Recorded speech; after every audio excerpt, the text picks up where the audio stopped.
Salut à tous, j'espère que vous allez bien, c'est Romain qui, comme d'habitude, a pris son petit week-end loin de tout, à la campagne et sans connexion, quand le PSG joue, et bien, et surtout quand il y a une rumeur très concrète sur notre mercato qui sort. Donc vous l'avez compris, on se retrouve aujourd'hui, après la guerre, pour analyser Fabian Ruiz au PSG. C'est l'information du week-end, celle qui va nous nourrir toute la semaine. Le joueur de 26 ans espagnol a un accord contractuel total avec le PSG. Désormais, il faut se mettre d'accord avec son club, le Napoli. Alors à première vue, ça paraît être une affaire assez difficile parce que Alan, parce que Kalidou Koulibaly sont deux dossiers qui nous ont un petit peu dégoûtés du président napolitain parce qu'il est vraiment très dur en affaires.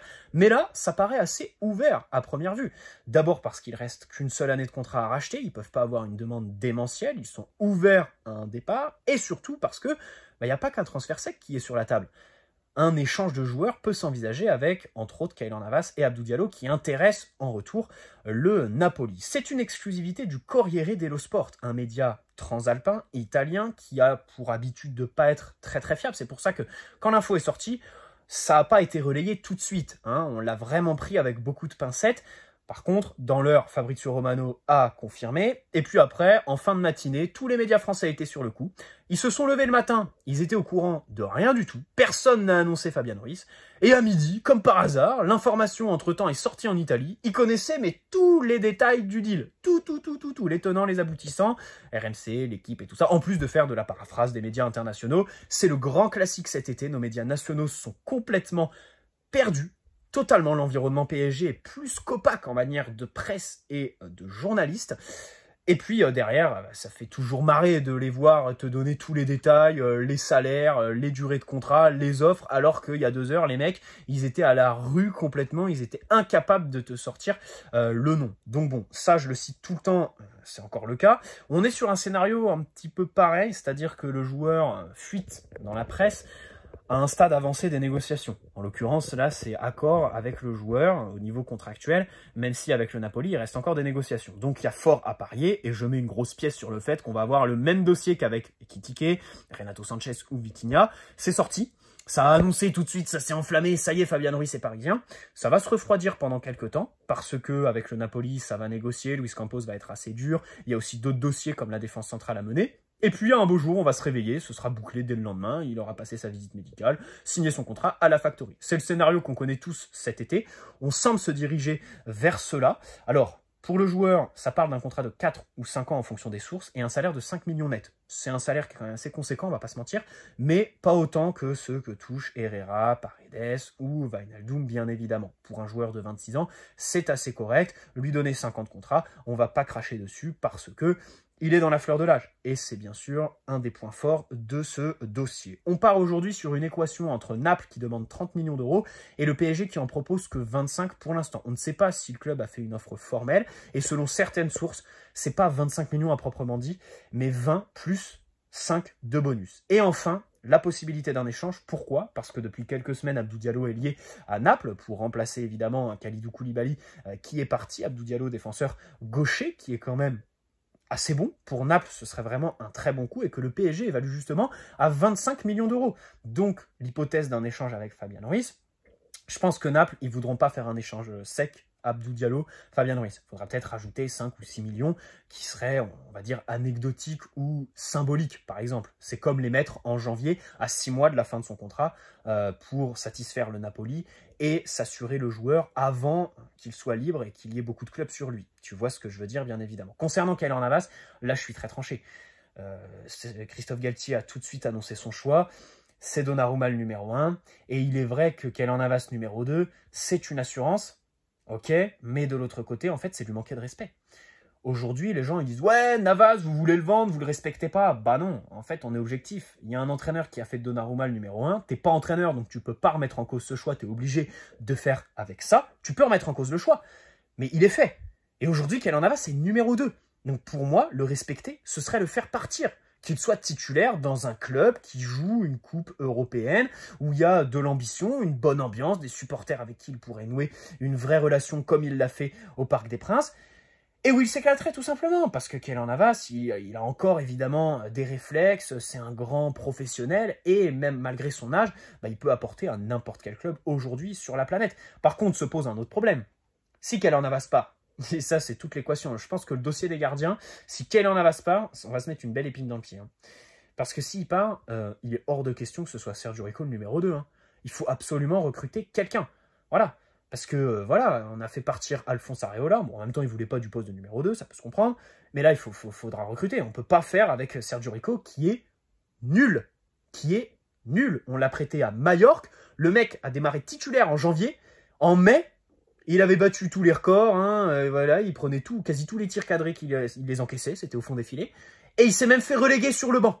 Et il a commencé titulaire et en 6 mois, il est passé remplaçant. Il faisait plus l'unanimité. Je crois même qu'il s'est fait siffler par les supporters de Majorque. Mais ça, c'est à confirmer. Attention, je n'ai pas non plus suivi avec attention un vieux prêt sur une île des Baléares quand même. Hein, parce que là, franchement, c'est du délire. Vraiment, Sergio Rico numéro 2, il faut pas. Alors vous allez me dire, ouais, tu fais ta princesse.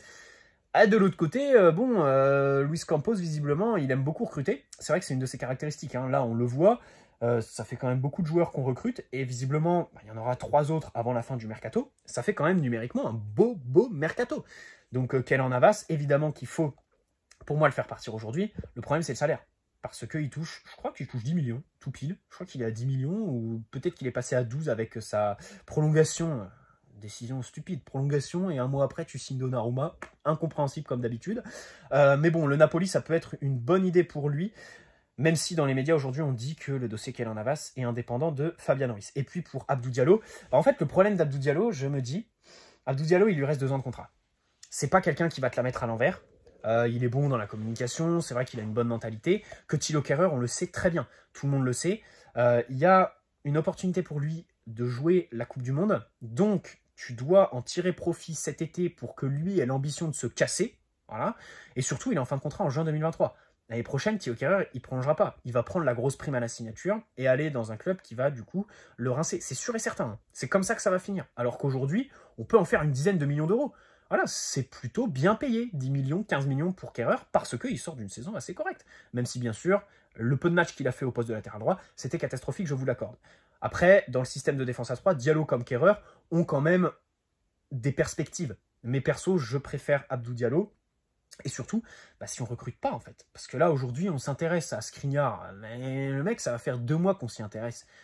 On est incapable de caler 70 millions. Et en plan B, on a Wesley Fofana qui coûte 100 millions. Leicester, ils ont refusé 75 et 82 millions de la part de Chelsea. Qu'est-ce que tu veux qu'on arrive et qu'on propose 100 millions pour Wesley Fofana? Impossible que Luis Campos craque et fasse ça. Et puis, à la limite, c'est vrai que 100 millions, ça me paraît quand même assez énorme. Même si j'adore le joueur, j'en ai même fait une vidéo, hein, Wesley Fofana. C'est incroyable, voilà. Mais à un moment donné, il sort quand même du fracture du tibia péroné. C'est pas les croisés, hein, mais je crois que c'est le péroné. Donc bon, c'est tout aussi grave, bien sûr. Et puis, il a que 21 ans, le garçon, quand même. Même si des perspectives d'avenir énormes. À 19 ans, il est arrivé à Leicester. Il a fait le bon Saint-Etienne, Leicester. Et il a été titulaire tout de suite, indiscutable. Un pilier du 11. Incroyable, Wesley Fofana. Mais voilà, bon, on est là quand même pour parler de Fabian Ruiz, qui a 26 ans, qui est donc dans la fleur de l'âge, et qui, comme d'habitude, est comparé à un petit peu tout le monde. Busquets, ça c'est quelque chose qui lui colle à la peau un petit peu. Thiago Motta, du coup, là, depuis qu'il est lié au PSG, et Leandro Paredes. Comparaison que je comprends pas trop, parce qu'ils s'en différencient quand même pas mal. Mais ils ont aussi quelques petits points communs, bien sûr.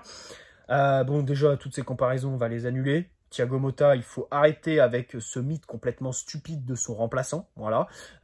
Jamais on trouvera un joueur comme Thiago Motta parce que c'est comme les numéros 10. Ça se perd dans le football moderne. C'est plus des joueurs qui sortent des centres de formation. Et puis Thiago Motta était trop spécial en fait. Qualitativement, c'est vrai que c'est compliqué de trouver quelqu'un en qui tu étais aussi dépendant. Bref. Ah oui, j'aimerais aussi dire que ce dossier, s'il s'éternise, pareil, il y a une pièce à mettre sur le fait qu'il soit dépendant d'un départ de Paredes ou Gay. Renato Sanchez, exemple parfait. On boucle le deal quand? À partir du moment où Wijnaldum s'est bouclé pour l'AS Roma. Donc là, je pense qu'en fait, au PSG, on va attendre de vendre soit Gay, soit Paredes. D'un point de vue tactique, ce serait logique d'attendre que Paredes parte parce que Fabian Ruiz, quand même, s'en rapproche un petit peu plus que Gay s'en rapproche. Mais je pense très sincèrement que, encore une fois, il va falloir attendre un départ avant de faire venir le joueur. Remarque, c'est pas plus mal. Je préfère le PSG qui s'éternise avec des mecs qui au final partent libres, qui créent des lofts avec les indésirables, qui certes ont l'opinion publique à dos, mais voilà, qui sont toujours au club, le club qui verse les salaires, qui n'a pas de problème avec les prud'hommes ou les merdes comme ça. Je préfère ce PSG qui fait ça, plutôt que le Barça, qui emploie des techniques assez lamentable. Et aujourd'hui, c'est Frenkie de Jong. C'est même pas un indésirable du loft. C'est un titulaire qui est voué à être le remplaçant de Busquets naturellement, qui en fait les frais. Parce qu'on lui impose de revenir à son contrat initial après celui voilà qui a été fait par l'ancienne direction, qui était bon, en gros des mafiosos. C'est absolument lamentable en fait. Parce qu'au Barça, tu recrutes les joueurs avant. Et derrière, comme tu as carrément une obligation légale en fait de dégraisser pour les inscrire, faire homologuer les contrats, et bah du coup, les indésirables, ils sont complètement forcés parce qu'il y a les supporters qui rentrent dans le délire et ça devient n'importe quoi. Hein. C'est un moyen de pression très coercitif et que je trouve très malsain. Donc franchement là-dessus, j'aimerais faire un point d'honneur. Alors même si on va s'en plaindre, hein, je nous sens gros comme des maisons arrivés au 2 septembre et se plaindre d'Antero Henrique. Là, on le voyait beau comme un camion au mois de juin faire le défilé devant la Factory, mais là on le voit plus depuis 3 semaines. Il s'absente un petit peu parce qu'il sait très bien qu'il faut qu'il s'active un peu à vendre. Hein. C'était sa mission principale, Antero. Mener les négociations avec Vitinha, Luis Campos, Nasser, ils peuvent le faire. Par contre, vendre, c'était ta mission principale. C'est pour ça qu'on t'a mandaté. Hein. Faire repartir les joueurs qu'il a fait venir et qu'il a évidemment totalement surpayé, bah visiblement c'est compliqué. Voilà. Donc, mais bon, je préfère quand même ce PSG qui est plutôt droit vis-à-vis de la loi et qui fait pas des techniques malsaines que ce Barça quand même, qui fait quand même, on va dire, coercitif, pour pas dire irrespectueux et tout ça envers aujourd'hui Frenkie de Jong. Même si vous me direz, du côté du joueur, ça devrait être l'amour du maillot qui prime avant le salaire, mais à un moment donné, peut-être que le foot est une passion avant tout, peut-être que pour être professionnel, il faut être passionné avant tout, mais ça reste quand même des hommes en fait. Toi, dans ton travail, si on te dit de diviser ton salaire par 2 du jour au lendemain, sans raison pour faire venir quelqu'un dans ton équipe, tu hallucines complètement. Alors oui, nous, c'est pas des millions qu'on brasse, évidemment, mais tu vois ce que je veux dire. Je fais partie quand même des gens qui détestent un petit peu tout ce qui est mis en marche au Barça. Il est gaucher, Fabian Ruiz. Ça, c'est important parce qu'on n'en a pas. Pour mettre en avant un petit peu Achraf Hakimi, surtout parce que Fabian Ruiz, personnellement, maîtrise très très bien les renversements de jeu. Il est grand, il fait 1m89, mais il est frêle, d'où la comparaison avec Sergio Busquets, et il n'est pas bon dans les airs. Donc voilà, 1m89, on peut se dire, ça y est, on va avoir notre tour de contrôle. Non, vous oubliez. Il n'a pas un bon timing, il remporte, je crois, un petit peu moins, la moitié de ses duels, je crois, aériens, si je dis pas de bêtises, mais techniquement très élégant, très beau. Pour un joueur grand, c'est toujours bon de le signaler, parce que Marco Verratti, le centre de gravité est plus bas, c'est plus facile d'enchaîner les appuis et de garder le ballon dans les pieds. Lui, Fabian Ruiz, bon, il est plus grand, mais il en reste pas moins très agile, très technique, que ce soit dans n'importe quel registre de jeu. Donc, il n'est pas très bon dans les airs, il n'est pas très rapide, hein. Il n'est pas très explosif. Ça, c'est un petit peu comme Paredes.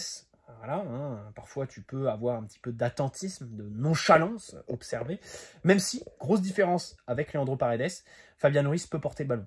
C'est vrai que Paredes, il a son jeu de passe et il n'a un peu que ça. Quand il a le ballon, il va te faire une passe qui certes casse les lignes, qui peut être magnifique, hein, comme sa passe décisive pour Messi ce week-end, mais il ne le portera pas. Voilà, la conduite de balle de Paredes, on ne l'a jamais vue vraiment, on ne peut pas la juger. Alors que Fabian Ruiz, il en a une belle, il est capable de la porter pas trop loin non plus, parce qu'on va revenir plus tard sur son influence dans le dernier tiers du terrain aux abords de la surface. Bon, techniquement, il est excellent. Là, tu vois clairement la volonté de Luis Campos de remettre en fait de la suprématie dans ce secteur de jeu. Renato Sanchez, Vitinha, lui, c'est vraiment des joueurs qui ont du ballon et qui se différencie complètement des Gay, Herrera, Danilo. Et c'est bien d'enchaîner numériquement les joueurs qui ont du bagage technique. Maintenant, l'enjeu, c'est de les mettre en concurrence pour tirer le meilleur d'eux-mêmes, que la concurrence soit saine, et dégraisser, parce que là, on se retrouve avec un nombre de milieux incalculable pour seulement 2 places libres, dans le fameux 3-4-1-2 de Christophe Galtier, ou 3-4-2-1 plutôt, si vous préférez.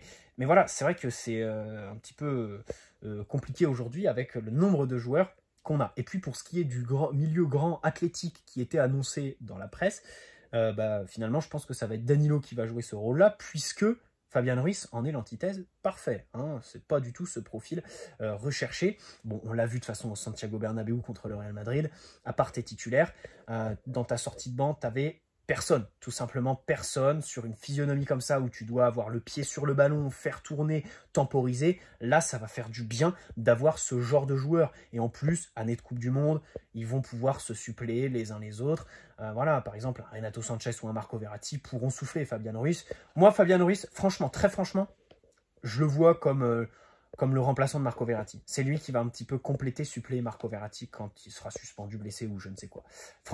Moi, aujourd'hui, je pense que ça va être ça. Hein. C'est mon avis. Je pense qu'un Vitinha ou un Renato Sanchez seront un petit peu plus complémentaires. Ils auront un peu plus d'influence dans le dernier tiers parce que Marco Verratti sera toujours le milieu qui va avoir le registre plus bas. On rappelle que Pochettino qui fait jouer Verratti en numéro 10, voire ailier gauche par moment, c'était du terrorisme, hein, tout simplement.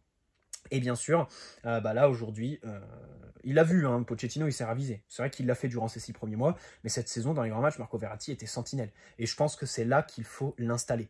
Après, son partenaire doit jouer un petit peu plus haut. C'est pour ça que je vois Fabian Ruiz comme le remplaçant de Marco Verratti aujourd'hui.